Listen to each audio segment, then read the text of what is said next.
Hello students, आप सबका स्वागत है एनालिस्ट आईएएस की यूट्यूब चैनल पे। रिसेंटली इंटरनेशनल लेबर ऑर्गेनाइजेशन जो है उसने वर्ल्ड के एम्प्लॉयमेंट और अनएम्प्लॉयमेंट के जो ट्रेंड्स हैं उनको रिलीज किया है। 2024 के है, सो प्रीलिम्स 2024 के लिए इंपॉर्टेंट है। प्लस प्रीलिम्स के बाद जब आप मेंस देंगे तो मेंस में जो डेटा आएगा इससे related, that is important for you, so note down that during the video. I tell you where to note it. We'll start why news की हाइलाइट्स देखेंगे रिपोर्ट के, कुछ सजेशंस दिए हैं रिपोर्ट ने, एंड आफ्टर दैट हम देखेंगे international labour organisation क्या है, कब इसकी स्थापना हुई, क्या भारत इसका पार्ट है या नहीं है, इसका रोल क्या है। आफ्टर दैट हम देखेंगे prelims and the mains practice question. So let's start. Why news recently international labour organisation ने इसको रिलीज किया है। अब इसके कुछ की हाइलाइट्स हैं।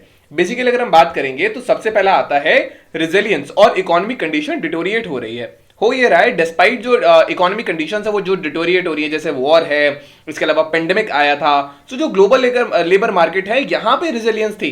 यहाँ पे देखा गया है कि जो अनएम्प्लॉयमेंट का रेट था वहां पे बढ़त है, अनएम्प्लॉयमेंट ज्यादा है। प्लस जो जॉब गैप का रेट आता है, नाउ प्रश्न उठता है कि ये जॉब गैप रेट कहां किसे जाता है। बेसिकली द थिंग इज कि ऐसे लोग जिनके पास एम्प्लॉयमेंट नहीं है लेकिन वो इंटरेस्टेड हैं कि वो चाहते हैं कि उन्हें जॉब मिल जाए, तो that is the job gap rate. तो ये दोनों रेट बढ़े हैं अनएम्प्लॉयमेंट का, इसका। इसके अलावा ग्लोबल अनएम्प्लॉयमेंट ट्रेंड्स की अगर हम बात करेंगे तो यहां पे कुछ डेटा है जो हमें देखना है। जैसे कि ग्लोबल अनएम्प्लॉयमेंट रेट जो है वो 2023 में इट वाज अराउंड 5.1%। नाउ ये 2022 से थोड़ा सा इंप्रूवमेंट हुआ है। हाउएवर रिपोर्ट ये प्रोजेक्ट करती है कि जो लेबर मार्केट आउटलुक है और ज्यादा वर्सन हो सकता है। लगभग 2024 में आने वाले 2 मिलियन लोग ऐसे होंगे जो कि जॉब के लिए सर्च कर रहे होंगे ग्लोबली। एंड जो ग्लोबल अनएम्प्लॉयमेंट रेट है जो दैट वाज 5.1, ये 2024 में जाके इट वुड बी 5.2 अराउंड। सो यहां पे ये एक दिक्कत है, रिकवरी जो है वो बिल्कुल भी अनइवन है। जो रिकवरी है पेंडेमिक से ये अनइवन है, जैसे वल्नरेबिलिटी है, मल्टीपल क्राइसिस है। अब जो हायर और लोअर इनकम कंट्रीज है, इन दोनों इनकम कंट्रीज में बहुत अलग अलग ट्रेंड्स देखे गए हैं। जैसे कि जो जॉब गैप रेट है हायर इनकम कंट्रीज में 2023 में इट वाज अराउंड 8.2%, एंड वहीं लो इनकम ग्रुप के जो कंट्रीज हैं वहां देखा गया था 20.3%। सो यहां ये इसका सबसे ज्यादा गैप है। इसके अलावा एक चीज और है, जो अगर हम अनएम्प्लॉयमेंट रेट की बात करते हैं तो हाई इनकम कंट्रीज में जैसे अमेरिका है, जैसे चाइना है, बाकी कंट्रीज हैं, यहां पर अनएम्प्लॉयमेंट रेट था 4.5, जबकि लो इनकम कंट्रीज जैसे साउथ अफ्रीका के कुछ नेशंस वगैरह हो गए, यहां पे इट वाज अराउंड 5.7%। तो ये यहां पे इनइक्वालिटी देखने को मिलती है। अब इनकम इक्वालिटी जो है ये और ज्यादा वाइड करती है, जैसे डिस्पोजेबल जो इनकम है ये डिक्लाइन कर रही है। अब प्रश्न उठता है कि डिस्पोजेबल इनकम क्या है। देखिए, डिस्पोजेबल इनकम वो नेट इनकम होती है जब हम टैक्स लेने के बाद जो अमाउंट लेफ्ट होता है, that is your disposable income. तो यहां इसकी बात हो रही है, जो इरोजन है रियल डिस्पोजेबल इनकम का, ये एक नेगेटिव फैक्टर की तरह देखा जा रहा है और ये डिक्लाइन कर रहा है। नाउ इसके अलावा जो है वर्किंग पॉवर्टी जो है डिस्पाइट क्विकली डिक्लाइन किया 2020 के बाद से, जो नंबर ऑफ वर्कर हैं जो एक्सट्रीम पॉवर्टी में रह रहे हैं। एक्सट्रीम पॉवर्टी का मतलब कि वो $2.15 पर पर्सन पर डे के हिसाब से अर्न कर रहे हैं। तो that is what they are. ये पावर पैरिटी, ये परचेजिंग पावर पैरिटी के टर्म्स में है। तो जो एक्सट्रीम पॉवर्टी के लोग हैं ये लगभग बड़े हैं 1 मिलियन। अब नंबर ऑफ वर्कर जो मॉडरेट पॉवर्टी के अंदर आते हैं, मॉडरेट पॉवर्टी वाले होते हैं जो $3.65 पर डे पर पर्सन के हिसाब से कमाते हैं, तो यहां पर इनका जो रेट है दैट इज अराउंड 8.4 मिलियन इनकी संख्या है। तो यहां ये एक ट्रेंड है। इसके अलावा जो वर्किंग पॉवर्टी है ये परसिस्ट रहेगी as a challenge in front of the global community. इसके अलावा इनफॉर्मल वर्क रेट्स की अगर हम बात मानेंगे तो जो इनफॉर्मल वर्क जिसे कहा जाता है ये स्टैटिक रहेगा, ये लगभग 58% है ग्लोबल वर्क फोर्स का।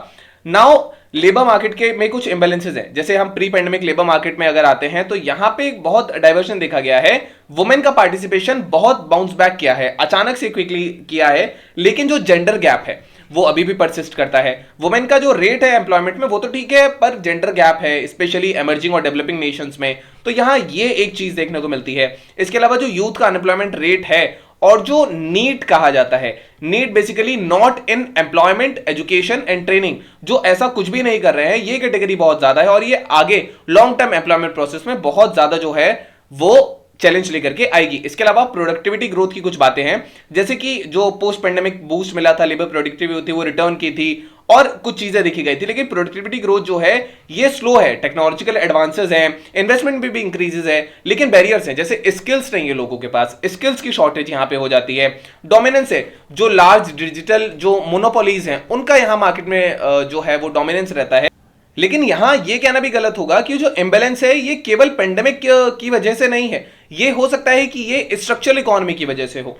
जब मार्केट में लोग तो हैं पर उनके हिसाब से काम नहीं है, तो जो वर्क चैलेंजेस हैं ये दोनों इंडिविजुअल और लिवलीहुड और बिजनेसेस के लिए चैलेंज क्रिएट करता है। लिविंग स्टैंडर्ड जो है ये फॉल कर रहे हैं, प्रोडक्टिविटी कम है, इन्फ्लेशन ज्यादा है, इसके अलावा इनइक्वालिटी ज्यादा है। ये कुछ चीजें हैं जो सोशल जस्टिस अचीव करने में या सस्टेनेबल रिकवरी अचीव करने में हेल्प नहीं करेंगी और they will basically hurdle it. Now ये जो रिपोर्ट है एम्फेसाइज करती है कि इन चैलेंजेस को बहुत इफेक्टिवली और क्विकली ग्लोबल कम्युनिटी को एड्रेस करना पड़ेगा। बट कुछ पॉजिटिव रियल वेजेस भी है, जैसे रियल वेजेस अगर हम भारत और टर्की की बात करेंगे तो यहां पे जो रियल वेजेस हैं इनके ट्रेंड्स में पॉजिटिवनेस देखी गई है अगर हम बाकी G20 कंट्रीज के हिसाब से देखेंगे तो। लेकिन अवेलेबल डेटा जो है ये 2022 को रेफर करता है या फिर 2021-2022 के रिलेटिव में है, तो रीसेंट ट्रेंड यहां पे नहीं है। ये इंप्लाई करता है कि चैलेंजेस है, जैसे वेज इंक्रीज करता है लेकिन फिर भी हमें जो इन्फ्लेशन है उसको कंट्रोल करना पड़ेगा।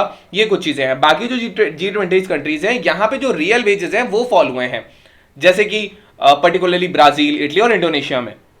So these were the key highlights of that report. Now अगर हम देखेंगे कि कुछ सजेशन भी देती है रिपोर्ट ये कहती है कि जितने भी पॉलिसी मेकर्स हैं या जो गवर्नमेंट के स्टेक होल्डर्स हैं इनको बेसिकली पार्टिसिपेशन लेना पड़ेगा अलग अलग मार्केट प्लेस अटैचमेंट का, जैसे खास करके किड्स का, वुमेन का या ओल्डर पीपल का। इन्वेस्टमेंट और कैपेबिलिटीज के जो रेगुलेशंस हैं इनको बढ़ाना पड़ेगा प्रोडक्टिविटी को बढ़ाने के लिए, ताकि एक पोटेंशियल बूम आए, फैसिलिटेट हो पाए जो टेक्नोलॉजिकल डेवलपमेंट है। इंप्रूवमेंट चाहिए सेक्टर्स में डिफरेंट और ऑक्यूपेशंस हो जैसे लो पे के साथ एंड रनिंग कंडीशंस हो। So these are the things जो एम्प्लॉइज को मोटिवेट करती हैं कि वो जिन्होंने काम छोड़ा है वो वापस से वहां पर आ जाए। इसके अलावा जो है वो वर्ल्ड को जो ओवरसेल वर्कर्स हैं वो मैच कर पाए कि उनको एडिक्वेट जो उनकी जॉब है वो उनको वहां मिल जाए। तो ये जो चीज है ये एक नंबर ऑफ शॉर्टेजेस जो फिलहाल मार्केट में है उनको फुलफिल करने में हेल्प करेगी। एंड कोई भी स्ट्रक्चरल हेडविंग्स जो है जैसे जो लेबर मार्केट एडजस्टमेंट फेस कर रहा है ये लॉन्ग टर्म या फास्ट टर्म पे इनको डिसअपियर करवाने की जरूरत है और गवर्नमेंट और जितने भी सोशल पार्टनर्स इनको इंटरैक्ट करने की जरूरत है, सप्लीमेंट करेंगे उन एफर्ट्स को जो कर रहे हैं with these demanding situations of the world. The question persist, what is this international labour organisation? देखिए इसको 1919 या 1919 में इसको बनाया गया था और ये ट्रीटी ऑफ वर्सेलिस का पार्ट है। जब वर्ल्ड वॉर एक जो है एंड हुआ था, ये एक बिलीव दिखाता है कि यूनिवर्सल लास्टिंग पीस रहेगी और ये बेसिकली एक सोशल जस्टिस पर बेस्ड रहेगी। ये एक स्पेशलाइज्ड एजेंसी बनी यूएन का और ये बनी 1946 में। लेटर ऑन अब ये यहां ध्यान रखना है कि ये ट्राइपार्टाइट जो है वो ये ऑर्गेनाइजेशन है, ये एक लौती ऐसी है जो गवर्नमेंट के रिप्रेजेंटेटिव्स, एम्प्लॉयर्स और वर्कर्स इन तीनों को जो है वो साथ लेकर के आती है। अब द थिंग इज कि इसके अगर हम मेंबर्स की बात करेंगे तो इसके जो भारत है, भारत इसका one of the founding members है। एंड इसके अलावा इसमें अगर टोटल लोगों को देखेंगे तो दैट इज 187 मेंबर स्टेट्स है। 2020 में इंडिया को इसकी चेयरमैनशिप मिली थी which is the basically governing body of the ILO. Now इसका जो हेडक्वार्टर है वो जेनेवा स्विट्जरलैंड में है। अवार्ड्स की अगर हम बात करेंगे तो 1969 में ILO को नोबेल पीस प्राइज भी मिला था क्योंकि इन्होंने बेसिकली फ्रेटर्निटी इंप्रूव की थी, पीस इंप्रूव की थी नेशनल के बीच में, decent work, justice for workers, technical assistance provide कराना, ये सारी चीजें। Now we have our today's prelims practice question and the question says in what year did India hold the chairmanship of ILO governing body? 2010, 2015, 2020 or 2025? You can type the answer in the comment section. The later first character not. Then we have today's main practice question. The question asks you the International Labour Organization's World Employment and Social Outlook Trends 2024 report paints a complex picture of the global labour markets. Analyze the key highlights of the report, discussing challenges, opportunities for promoting social justice and sustainable delivery. So this was all about today's video session. I hope you understood it well. Thank you. Have a nice day and stay tuned with the little studies for your better preparation.